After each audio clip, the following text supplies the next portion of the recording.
Welcome to Technado with Don Pizzette, featuring sysadmin expert Don Pizzette, security specialist Daniel Lowry, and Peter.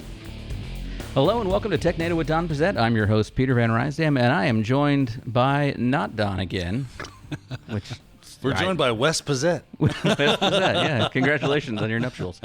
Wes, thanks for joining us. Hey, thanks for having me back. That is Wes Bryan, I should say. And he did not screw up bad enough last week for us to not have him back.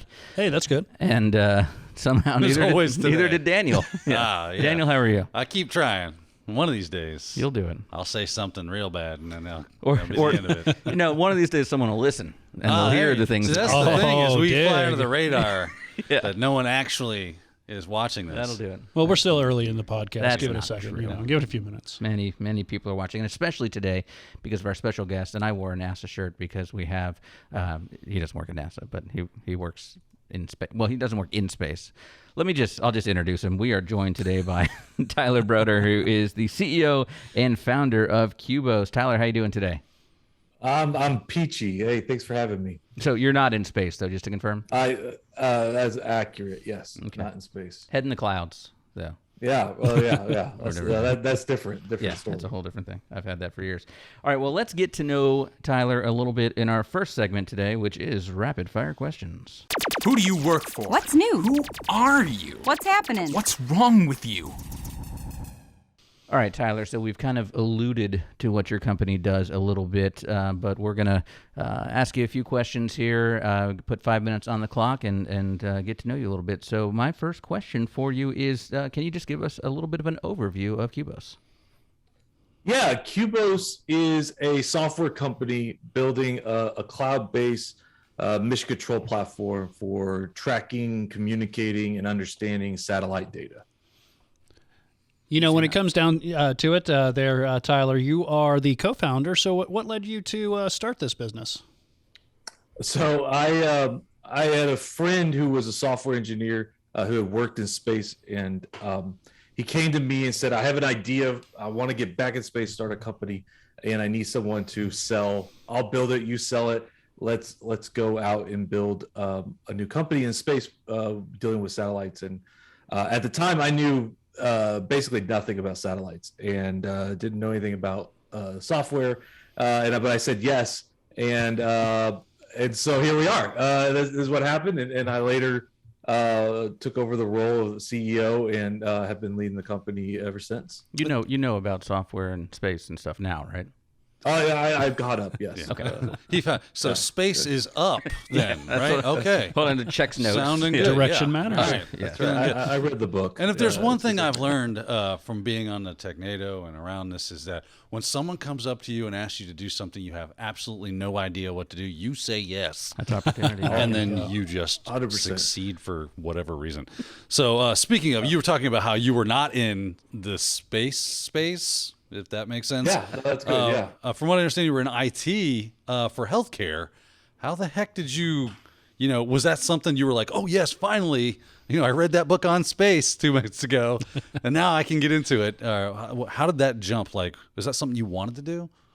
Yeah, so I've always been starting companies and doing new business ideas, and always was fascinated with trying new things too, right? And so I was looking for a new business to start or to help found. And so the opportunity came around. I wouldn't say that I was particularly looking for space. I was looking for something that was scalable, from a software perspective that could really scale as opposed to a service type business. And so, I wouldn't say I was looking for space. I don't know. When I joined, space was not this, what it is today. SpaceX was still pretty quiet under the radar, and so it was an interesting time to join in. But yeah, that's how I made the leap. Basically, someone said, "Do you wanna?" And I said yes, and here we are. Well, space is scalable. I heard it's infinite. Yeah. So there's a lot of room. And it's expanding. Yeah. Oh yeah. That's right. It's getting bigger. It's getting. That's true. Yeah, that's good. Yeah. Unlike Earth. All right, so I saw that one day recently you had posted on LinkedIn like, "Hey, we had 6 satellites go up today." I mean, is that a big percentage of how many you got out there that you guys are managing, or how many satellites out there that are working on your software? Yeah, so we currently have 8 satellites on orbit. Okay. So 6 in one day is a big big chunk deal. for us. And so that was a big day. That was a big day just from a industry perspective, right? There was we had 5 customers launch 6 satellites across 2 different rockets within 4 hours of each other, right? It was a lot going on, a lot of excitement at SpaceX, but this was also Virgin Orbit was also launching different customers, and so there was a lot of satellites being thrown up there, a lot of excitement, and so that was a pretty big milestone for the industry as a whole. Usually they put up one big satellite at a time. There was over 100 satellites launched on that particular day, and we had 6 of them as part of our customers. So customers use our software to control it. So it's a tool they use to control their satellites. So it was a big day for Major Tom for the company. All right, I'm glad you brought up that name there, Major Tom, the name of the software. So I went back last night to confirm, and I listened to the song again. It does not end well for Major Tom. What leads you to believe that this is going to end better for you? Yeah, so it's really fun. You tell people the name of Major Tom, and most people, it's fine. It's whatever, and they forget it. Then there's a group of people who latch on and know the reference, and that's fun. And then you have that special group, this little bitty group of people who actually know, kind of what happens to Major Tom and through it. And so you always know those people, and I can tell what you are. And so I just tell them, you're focusing on the wrong details here. We're talking about space. We're not talking about music. I'm over here. You're over there. I don't know what's happening here. No, but it usually goes over really well. I used to have a quick, cute reply to that, but I think I've forgotten it at this point because, I got no rebuttal for it, Yeah. Well, the papers want to know what shirts it. you wear as well. Yeah, that's right. That's right. This is good. All right. I don't know. I was expecting like some big philosophical. No, well, it was about the part where he explored, and no, he's like, He has this we're just existential. Yeah. There's no relation to the song. That's it. There's no relation. That's pure coincidence. I've never heard of the song. Yeah, sounds dumb. Yeah, who's this? I try to keep things very simple. Who's this Bowie guy ripping us off? Space is complicated enough. We don't need to make it more complicated. There you go. That works. That's good. All right, well, let's move on past the rapid fire questions here into our next segment. And we want to talk a little bit about the future of satellite and space tech, because I don't think we've had anyone on before. I mean, we've had tons of security people, tons of cloud, things like that. And we were always talking about the future of those industries. But you're right. I mean, space is where everything's going, both physically and metaphorically. But, satellite technology, a lot more affordable than it was 20, 30 years ago. And we're seeing a lot more things relying on GPS, on, all different, we're talking about the, what do we call it? Starlink, is it the Wi-Fi thing that Starlink? Yeah, Starlink. I mean, things like that. So, what do you see as the future of space technology and satellites specifically? It's a great question. It's hard to say there's one thing. There's lots of room up there. Obviously, no pun intended, but there's lots of opportunity to do lots of different things. There's a group of people that we're following that's really trying to push to the moon. Set up human habitats on the moon or in Mars, right? You have that train of thought. We also have like the Starlinks and the OneWeb of the world really pushing for services back to Earth, right? So satellite internet that's actually usable and affordable. But really, and then I actually know other companies that are building manufacturing factories in space to build gadgets, build widgets to then bring back to Earth and sell it on Earth, right? And so space is just really almost still very much in its infancy. It's about what we can do with it. Really, what's interesting to me is kind of more of the foundational problems, right? The communication problems. If you have a satellite, you have to get data back to ground, otherwise it's pointless, right? There's no use to a spacecraft if it's not getting data back to Earth. And so you can imagine you have 1,000 satellites and you have 100 ground stations that are receiving the data. You know, the complexity of that communication network and the optimization of that network is really, I think, going to be the big bottleneck. Everyone thought that launch is the bottleneck. You know, we can't get enough satellites up in the space because the rockets are expensive and they're hard. We're starting to solve that problem. Cost is coming down and accessibility is starting to grow. But the next big problem is going to be communications, right? The frequency allocation for spectrum on the radio frequencies, building on these networks. There needs to be a new GPS for the moon, right? And Mars. So these communication networks, these infrastructure plays are really the real scaling problem that we're going to have in space. So at least that's where we sit. That's what's really interesting about, I think, the next decade that we're looking at. When do you think we're going to see consumer grade satellites or space probes? That'll be awesome. Like I can put my own. Yeah, Okay. yeah. That'd be cool. Throw it up in there, and then you can use Kubos to. Yeah, I mean, people are already, Manage the thing. putting things like, with balloons and things. Right. You can put a camera into, Yeah. low, not orbit, obviously, but, Saw that one guy send his kid's toy into space and Yeah. then tracked it with a GPS as it came down. And yeah. I actually don't think that the hardware is going to be cheap enough. They're going to be consumer grade. What we're going to turn it into is more like AWS, right? There's just going to be servers, there's spacecraft, and you'll be able to write an application and put it on a satellite. And that's really where the consumer angle will come. It'll come through software and not through hardware. So I can rent a satellite. You can rent a That'd be satellite awesome. just like you can. That works. That's where we're Yeah, moving that to. Well, works. data center in Yeah. space, too. I mean, cooling's less of an issue. Oh, yeah. It's cold as hell up there. And less voided space. That's good. Hey, so I want to go back to something you mentioned a second ago, because we were kind of saying, we both said, hey, there's a lot of room up there. But, when you're talking about 100 satellites launching in a day, I mean, is there that much room up there? Is that a little bit of what your software does in terms of them communicating to each other and navigation and those kind of things? Because, there's so much space junk now, and are these things all running on the same planet? Yeah, so what we're moving toward is integrating those that data stream. So there's services out there that track all the different little things, both like satellites, but also like debris. Satellite broke up and it's got a little bolt flying around that could really damage your spacecraft. There's services that track all these, and so integrating that data into Major Tom and allowing you to see where your satellite is versus where this debris is, so that you can project out if you're going to collide with that, is really a piece that Major Tom is filling and giving that visibility. It's all about situational awareness for Major Tom users, right? Understanding everything they can understand, and then having the actions to take from that data they're understanding.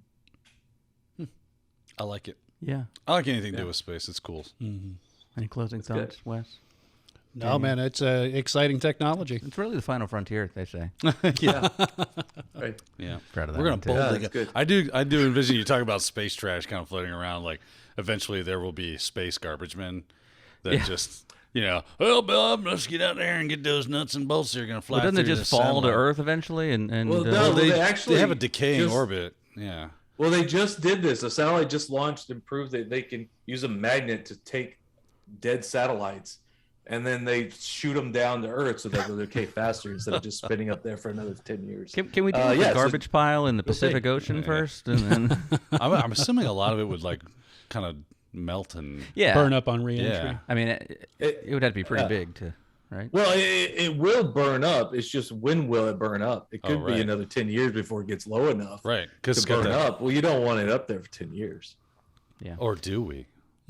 Yeah. So, just like blink if there's anything that's coming to Earth we should be worried about that you're Yeah. aware of. Sure. I'm on it. I'll blink. Okay, he did blink. I saw that. He's controlling it right now. He's like, He's- Peter, where do you live again? yeah, I can aim this right at your home. There we go. All right, so you actually have a podcast of your own. So can you tell us a little bit about that? Yeah, we do have a podcast. It's called Ground Control Checking In. It's really, we're focusing on the story of Kubos, but also our customers and how people are using software in space and kind of this move from on-premise software to the cloud, and this kind of a movement that's happening within the industry. So that's really what we focus on. So who's the audience for that? Is that people that are potential customers, people putting stuff in space, or just space enthusiasts as well? Might I think all of the above, but also people who are in cloud application development, understanding how we can use the infrastructure of the cloud for space, providing the resiliency and the redundancy and the scalability for space applications. All right. And if people want to find out more about the company, it's just kubos.com, KUBOS.com. Tyler, we really appreciate you taking us into this whole new world that we have not yet explored. No, I appreciate y'all letting me on to talk about what's going on and just talk about space. It's kind of it's all right. It's a fun thing to talk about right now. Yeah, very cool. If you ever need anyone to talk about Earth, Wes or Daniel could come on your podcast and tell us what is Earth. That'd be good. Earth, third rock from the sun. This is Earth. This yes. Yes. This is down. Down. Space Direction up, is important. Earth down. Yeah. Use those I'm same getting files. it. I'm getting it. All right. Well, Tyler, thank you so much. We really appreciate you taking the time, as I said, and we really appreciate all of you watching. But don't go away. We've got a lot more Technado to get to. We're going to talk about the news right after this quick break. So Right Networks is an awesome company. We've developed a study group environment where we have small groups of 4 to 5 people in each of our office locations that meet once a week, and they talk together about what they're doing in their certification. We developed a recommended reading list. We do a couple chapters each one, as well as the IT Pro TV videos. Not only does our company provide incentives to take the tests, but we pay for the tests. We also pay for the time to study on the tests, and we give a bonus to the employees if they pass the test. It's one thing to study for months on end toward a goal by yourself, but to have someone else with you, there's a lot of benefit of that. All right, welcome back to Technado with Don Pizzette, without Don Pizzette, which is our new feature. Just start calling it without Don Pizzette. There we go. Yeah, we need a new logo, guys. Got to change that logo out. I want to thank Tyler so much for joining us from Kubos and helping us learn a little bit about the space technology game, which we haven't spent too much time on. But I have a feeling in the future we will, because there will be more and more satellite contingent things, and maybe we get Elon on next week. I don't know. We'll see. There you go. That's something for our booker to work on. So we'll see if he's available. All right, but we do have a lot of news to get to this week. So let's go ahead and jump in with our first article, which comes to us from ZDNet.com. CentOS clone Rocky Linux gets technical support. Red Hat may no longer support old-style CentOS Linux, but other groups have forked CentOS and are now offering technical support. This now includes CIQ offering support for services like Rocky Linux. And so we've talked about the death of CentOS for a while. And so this is just kind of one of the next things kind of filling in that hole, is what it sounds like. Well, so Rocky and Alma are meant to be the next iteration, right? So they're taking the idea of CentOS, or that Red Hat based open source, because Red Hat is an enterprise level, you're paying for support and all these other things. And typically with a open source project like CentOS, you're not getting any support, right? The support you get is whatever people give you Community online. driven. Yeah, when you go to Stack Exchange and they go, "Why would you ask that, you stupid moron?" Yes. And then you finally get the answer. That was support for CentOS, was forums and stuff like that. And now they're saying, hey, with Rocky, we're actually going to provide you with a pay for support. And what CIQ is saying is that they want to make that not only available but affordable for people that are running Rocky Linux. Yeah, bring it out of the enterprise. Yeah, well, I mean, it's still small to medium businesses, it seems, yeah, so it's still organization. Right, because you could use Rocky, in your enterprise environment. I don't know how large that will scale up to as far as if competitor is going to be Red Hat, because I don't do enterprise Linux installs and stuff. But as far as at least you now have some support. Something goes wrong, you're not getting it fixed. And I was reading the article, and they really kind of went full on marketer, selling this as the people that are going to be supporting this, they love Rocky Linux. They eat and breathe and sleep Rocky Linux. And when you call that support line, you're going to get a programmer who works on the Rocky Linux project, and they're going to be able to answer any question you have. I'm paraphrasing. Everyone who works there has changed their name to Rocky. Yeah. They only play that in the break room. That's it. It's That's just right. Rocky and Bullwinkle. Yeah. Yes. Oh, I was going to Rocky. Yeah, Rocky the movies. Rocky 4, maybe. They eat Rocky Road ice cream. Yep. There we go. It's just it's Absolutely. nonstop marked out for Rocky Linux. Sure. So Yep. there you go. Well, that makes sense. I mean, if you're running Linux in an enterprise environment, you need some kind of support, something you can call somebody on the phone for, or if there's a 0 day, Yeah. somebody that's fixing that. Right I don't know off if, the bat. if a 0 day might need like support to be fixed, but it's just those weird things that happen. Anybody that's worked in an enterprise environment, regardless of whether it's Linux or Windows or whatever, things go weird. I remember listening to a conversation between one of the senior techs when I worked at an insurance company. One of the senior techs was talking to our, he was like our manager. I guess he was like a VP, and the guy was saying, "There's no administrator account on this Windows machine." He's like, "That's impossible. You can't delete the Windows administrator." And sure enough, You're like, the "Oh, yeah?" Windows administrator was gone. And he goes, "That should be impossible." Yeah. And we're like, "No crap." That's when you call Microsoft and say, "How the hell did this happen?" And they go, well, Excuse And they me, go, Bill. That should be impossible. Computers do weird things. Just having that support system Sure. is just nice to know that you're kind of like it is the developers from the system. They know that thing inside and out, and Yeah, that's they who you're made going to it. get on the end of the phone, or, right? or are continuing to. And when your root user goes bye-bye and you don't know why, you can go, "Why did that happen?" They go, "That is a good question. We're going to figure that out and get back to you." We broke it. Yeah. All right, well, let's stay in the Linux world for our next article, which is also from ZDNet. Linux boosts Microsoft NTFS support as Linus Torvalds complains about GitHub merges. Better support for Microsoft NTFS file systems is coming to the Linux kernel 5.15. So it just seems like he's just a big old whiner. Yeah, I love that this is not an article, I think, about NTFS support. It's more about like Linus whines. yeah, like That's it. The pissing match between Exactly. Linus Torvalds and the What was the fellow last one that's that we were making talking this. about with him? It was It was the the bit flipping. Yeah, the bit flipping. encryption files. What's the stuff they put in the computer chips? I can't think of it. TPM? No, to keep it from bit being flipping. successful or susceptible to bit flipping. Crypto shredding? I don't know. No, Yeah. not crypto shredding. What is it called? I can't think of the term. I'll look right it up. now. Yeah. But moving on. This says it boosts NTF support, meaning it was there before, but it's just better support now? According to this article, yeah, they're updating the support. It's been around a while. It just isn't a part of the Linux kernel.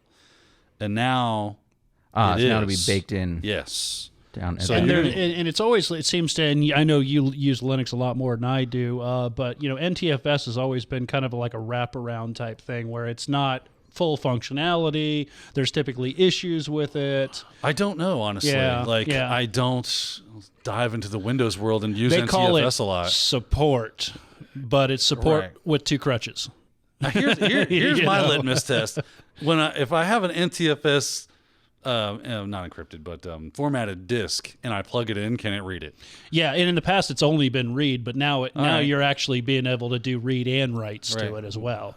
So why don't we just do, what was it, the EFS? Is that an extended file Yeah, system? extended file That system. works with both systems, right? It does. And that's Yep. so why don't we just use that? Is there limitations that Because NTFS then get we wouldn't past have it? an article about Linus complaining. Okay, We Just making sure. need Well, that. we'd have it. It would just be like he complains about soup in Delhi. Yeah, That's right. Soup too cold. yeah. Linus mad. I feel like we should just like Have some of those articles. each yeah, week. yeah, that'd be just kind of fun. Linus complains about Linus AC. complains. Why is it always so cold in the den? Yeah. By the way, for those of you yelling at your computers, it was ECC. ECC, You were yelling thank you. that at home. Oh, okay. Yes. But that's yes, what yes, we were yes, trying yes, to yes. remember. So he was pissed off The at decurred Intel.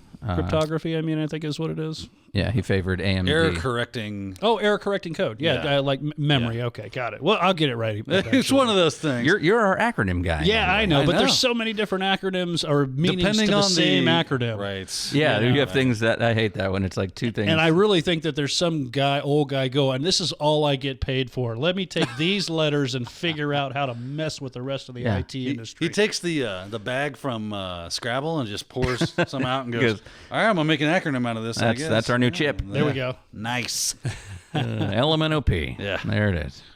Logical, maniacal, non-operations. So, I like it. Perfect. That works. and I like how, too, in the article, it goes less from NTFS support to more how he feels people should use GitHub.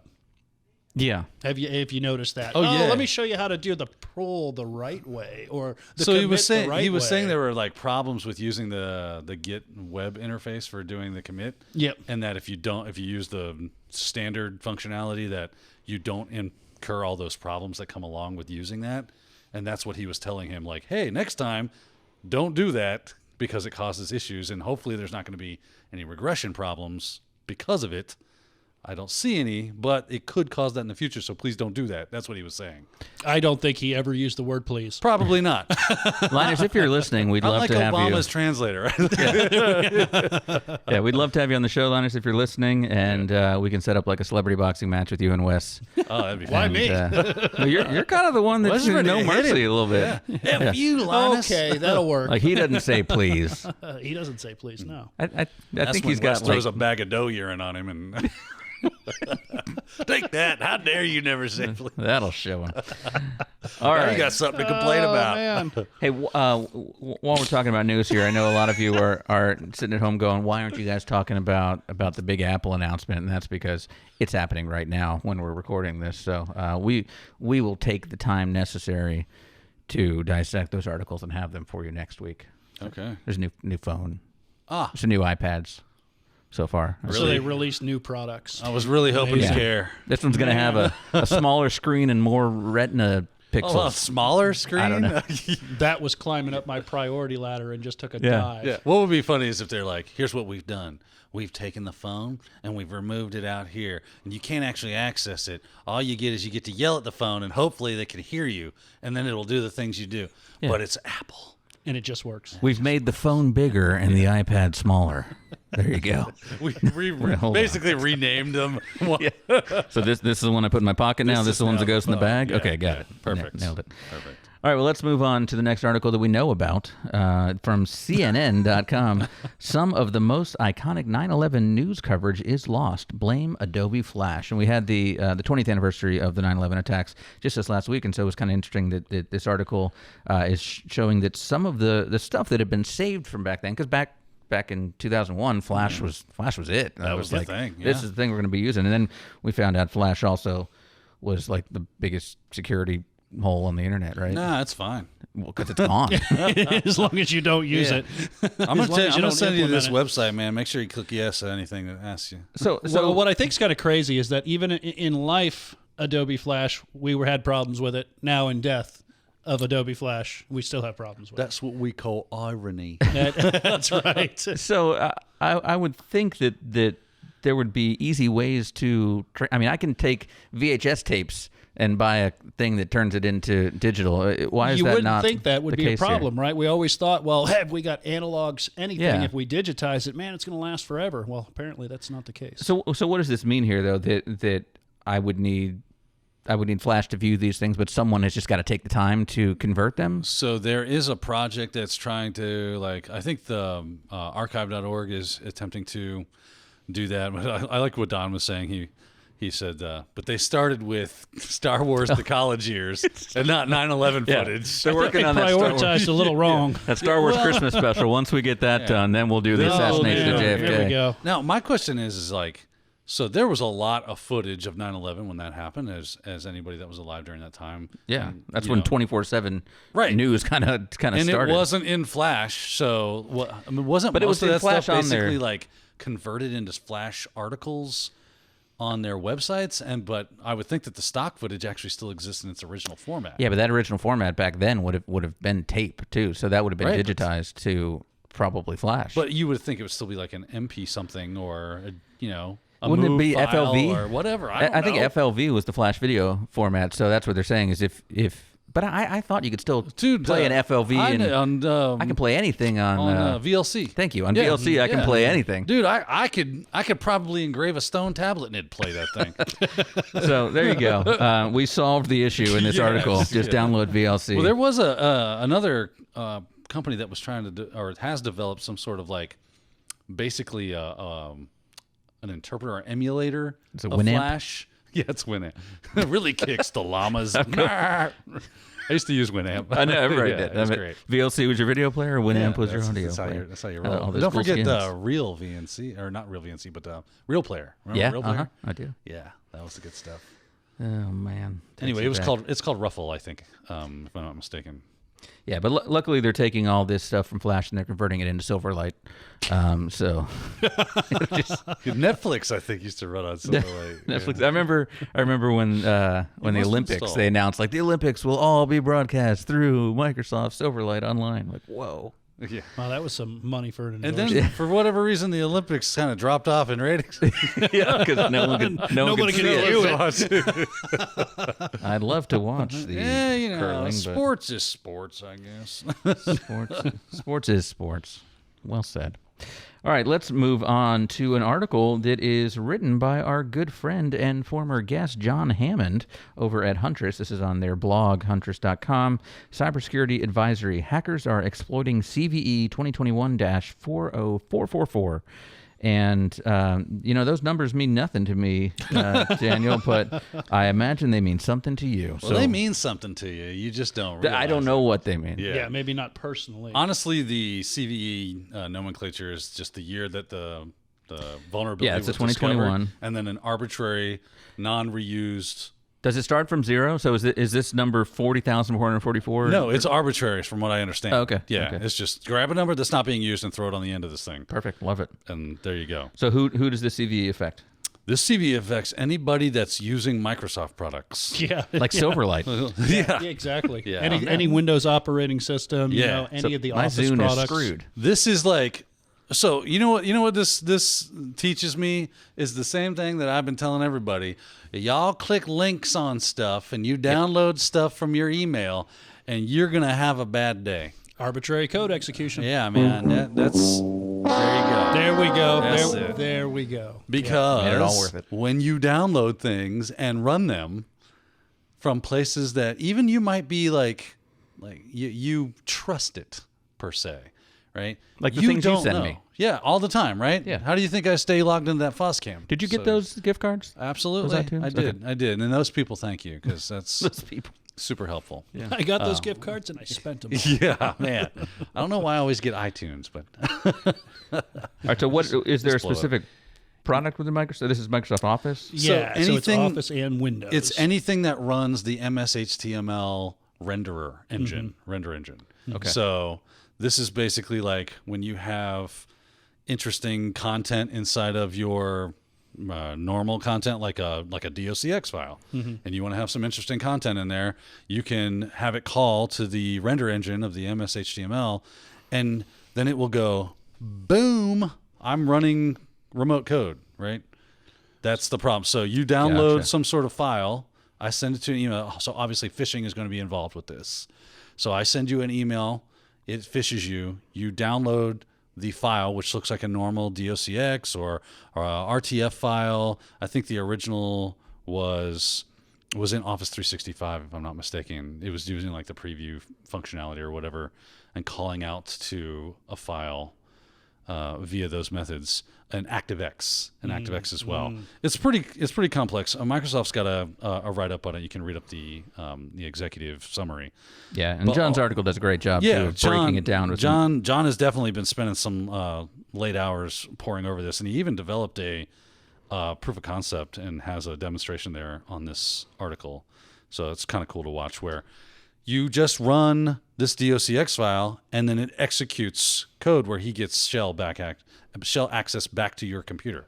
Yeah, and typically, most people know, you don't run an exe, you don't do those kinds of things. But Right. if you see a docx, okay, that is a Word doc that Right. that is fine, quote or unquote. a rich text file like RTF, something Yeah, that runs RTF and PPTX. right. Yeah. Yeah. Yep. This is stuff that you would commonly be like, oh, that's fine. That's going to pass through the firewalls. right. It's not going to get blocked. Well, this goes back to the point that you originally made. You shouldn't be downloading files from sources you don't know to begin with. This could be coming from somebody you do know. It could be Maybe they spoofed. got- Yeah, it could be That's spoofed true. to say it's from That's true, Daniel, right. and it's not. Like, this is why you need to have antivirus installed. Is with antivirus going to up-to-date- catch this though? So they do have Windows signatures Defender for it. is triggering it. Yeah. It is? Okay. Yeah. yeah. John goes on to say that like it can get triggered, but it's not necessarily going to work. So it's right. so There it's are almost- also as a janky workaround sent from Microsoft saying, "Hey, basically disable ActiveX." Yeah. But there are other ways in which this kind of like manifests itself, so you still could get popped.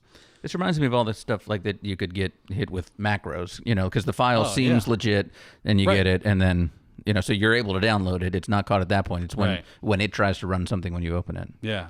Interesting. But at least on macro would kind of like go, "Hey, run it. You want to run macro?" Yeah, it asks you. Yeah, It's true. Yeah. And this is just like Just open the here's file, a file. and it's running code. And Yeah. now, thanks for access. So it's pretty much a nightmare scenario for Microsoft at this point, because as far as I know, as of well, at least when I read this article, and John had a couple of updates to this, which was on 9/13/2021, 6:03 p.m. Eastern Time. They have not seen any new information regarding this CVE. Security researchers are still experimenting with the vulnerability, which I have seen. If you go into GitHub and just type in CVE 2021 40-444, right? So 3 4s Just or 4 keep typing 4 till something just 4s comes up. until it goes crazy, right? You'll see a bunch of people with POC Yeah. code you can download and play with this. And there's no patch available for it yet. Not yet. Oh, no. Yeah. That'll be in Windows 11. Yeah. So that's the thing. Don't 11-teen. Don't patch these Windows 10 things. That'll get people Yeah, to yeah. push them onto Windows 11. Smart. All right. Well, they weren't the only ones that got pwned this week. So let's take a look at who else got pwned. Looks like you're about to get pwned. Fatality. All right, this article comes to us from TechCrunch.com. Apple patches an NSO zero-day flaw affecting all devices. Citizen Lab says the forced entry exploit affects all iPhones, iPads, Macs, and watches. So this is a legitimate piece of software, a spy software developed by an Israeli firm, correct? Legitimate is an interesting term to use. So It's a commercially available. correct. Okay. So the NSO group is just rife with controversy because, especially Citizen Lab, they have been kind of like discovering. So there's the software that NSO creates is called Pegasus. Okay. And Pegasus is meant for, hey, we need to monitor maybe a terrorist organization, or there's a human trafficking organization, or child pornography, these kind of things. This is not the one that they use to unlock phones, right? That's no. what is that one called? That's an Israeli. Yeah, there's I firm forget as the name well. of that one as well, but yes, Yeah. that's a different firm. From what I understand, I Yeah. think so anyway. Anywho, what these people do is they just basically have the smartest people on earth hacking iPhones and Androids all day and finding 0 days, and then they go, "We'll guarantee you have access to this device." Wow. So if you deploy Pegasus against Celebrate's the target- other one. Oh, gotcha. Thank you. Yes. If you deploy Pegasus against your target, you will be successful, and then you will be able to monitor. And so this is therefore remote. Where collect- Celebrate was all is remote. phone in hand. I can Right. plug in this device. Correct. This is basically. Well, it doesn't have to bypass any of your security. It just it knows it has 0 day exploits in it. but I don't need someone to install this. No. I can. So they will hit you with phishing campaigns. I think that is definitely one of the Okay. ways that you get installed.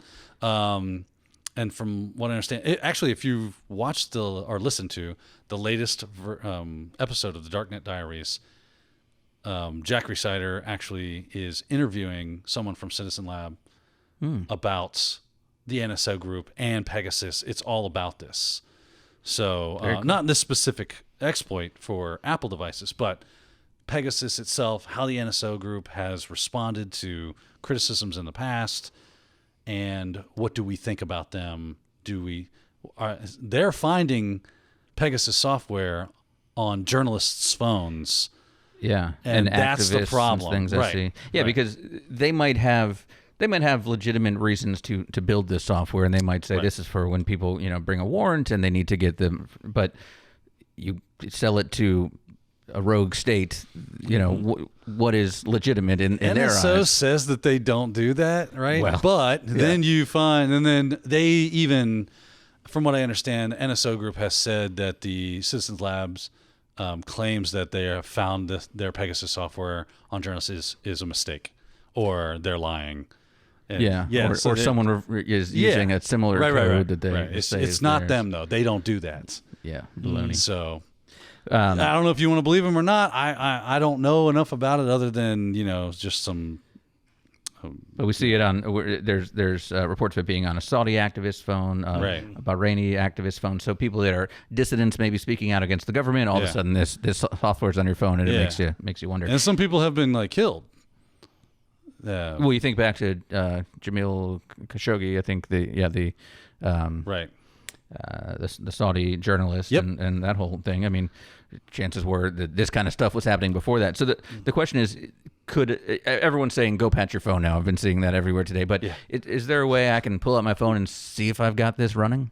I don't know if you can or not. I would assume it would become, if you've been my phone's really hot right if you've now. been hit with a smishing campaign lately, or that kind of thing, then man, you clicked any of those links, I would not trust that device anymore. Or if you're a Ukrainian dissident. If you are speaking out actively against the governments. If you're in Belarus and currently at a protest, go ahead. Anywhere. Anywhere, you think government? Come on. No, you're right. There's no benevolent government out there. But there's governments that are more we're watching you. Less crappy than others. Or just not as open about the crappiness. Maybe we are sweet to you people, aren't we? Because you're not dead, are you? So why not just assume it's on your phone and go ahead and do that patch? But well, I mean, even if you did this patch just patches this problem. Yeah. You don't think they're sitting on 5 more of these 0 days? Oh yeah, that's the thing. This is they're a company that is multi-billion-dollar company. Yeah. They're now not going to be able to walk up to their customers and say, "Oh well, they patched that. We can't do that anymore." They're going to go, "Nah, we're still good." Yeah, everyone's focused on this one that's in the news, but they don't know about these 4 that we've got going down. Mm-hmm. Well, that's fantastic. Yeah, it makes you feel good inside, doesn't it? So take your phone, throw it on the floor, stomp on it a bunch of times. Is that's really the only way? That's basically yes. I've always wanted to do that thing that you see in movies when it's got to be a burner phone, but you get off the call and you break the flip phone in half. Yeah. Yeah. Oh man, that'd be so cool. I know, right? Get some old phones. But then you're like, did anybody see? Yeah. Nobody got to film it. Now I got to do this again. Pictures are it didn't happen, right? Yeah. Man, that's the best. I'd love to think when they break the flip phone in half, the bottom still just running and it's still tracking their location and all that stuff. All you did was break the screen off. The power's still running. Yeah, the battery's connected to this part. Yeah, unless you pulled it apart. Yeah, there you go. All right, our next article is from my favorite segment, which is Do. Do, re, mi, fa, sol, la, ti, do, so, do. And I'm not sure who's saying Do specifically in this article, but the article comes to us from the NewYorkTimes.com, and it is County IT Supervisor mined Bitcoin at the office, prosecutors say. So, mining Bitcoin still a thing, but it's something that you need tons of electricity and processing power for now. So if you're an IT guy at an organization that has computers, if you don't have to front the cost, go nuts. Yeah, if you don't have to front the cost, make that money. That's called stealing. Yes, and it is because we're stealing electricity. Right, we're stealing. Processing power. Whether or not they're well, I think it was his devices. That's true. Yeah. So it's really just energy because this is taking a significant amount. They can now look from satellite images and see, look at the power draw at this this location there, and it's no longer that's where they're growing weed, and it's that's where they're mining Bitcoin now because way more profitable. Yeah, they're like, and we can tell who the weed grower is versus the Bitcoin miners because them weed growers don't need nearly as much. Yeah, exactly. The lights go off in there. Yeah. This looks like an old prison movie over here with these Bitcoin miners. So do we know how this guy got caught? Power consumption, I would assume. But if you're the IT guy, it's almost like you're kind of the guy that go, hey, we've got something with power. What's going on with that? And feels like he could come back with an excuse of we're ramping up a new. Maybe somebody stumbled across one of his devices or a few of you. There were 46 of them, according to the article. 46? Yeah. He had 46 rigs Bitcoin mining. And so they were exclusively doing that. What else would he have them do? Well, I mean, I wonder if he's buying new machinery just for that purpose, or if he was. And then when does it repurposing. become? Even when you're stealing the electricity, like those machines are expensive, and the setup and the upkeep to them. I mean, it's like.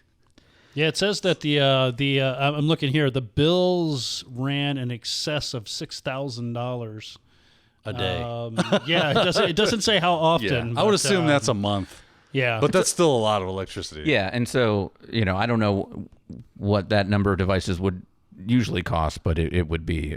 Well, my 4-bedroom house costs $200 a month. Here's another one too. They said, the mining devices increase the temperature in some of the rooms by 20 degrees. You don't say. So you've got a $6,000 electrical bill, and you're sweating in an air-conditioned room. A DEA agent kicked the door and was like, "Where's that weed, brother?" Yeah. Oh man, there's just a bunch of Bitcoin mining rigs in here. Yeah. Well, apparently it's enough to face up to 15 years in prison. Yeah. That's because it's grand larceny. Yeah, I guess right after a certain amount of money. Yeah, that's true. Yep. Yeah, it's well beyond the $1,000 mark. Yeah. Now you staring at a prison sentence. How's that feel, buddy? Was the Bitcoin worth it? I wonder if there's some interstate commerce in there too, and you get some nice federal charges because you're kind of I don't know, you're on the internet. Well, I mean, Don was making the point that Bitcoin has become. Is it still worth it to try to mine Bitcoin?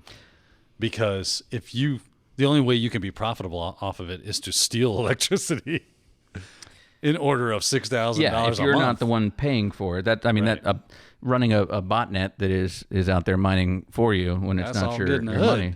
But if you're like, I'm just going to be a legitimate Bitcoin miner, is there still skin in that game? Yeah, right? Running your own rig, you're spending more on power than you're. Right. Is this just for the criminal element? So mining and Bitcoin are talked about synonymously, but is that how other cryptocurrency works as well? Is it mined? I think some of them are. I've never really gotten into cryptocurrencies. Because I feel like you could switch to mining something else that maybe isn't at the same value right now, but take a gamble that Dogecoin. Yeah, get that Dogecoin. Gotta get that Doge.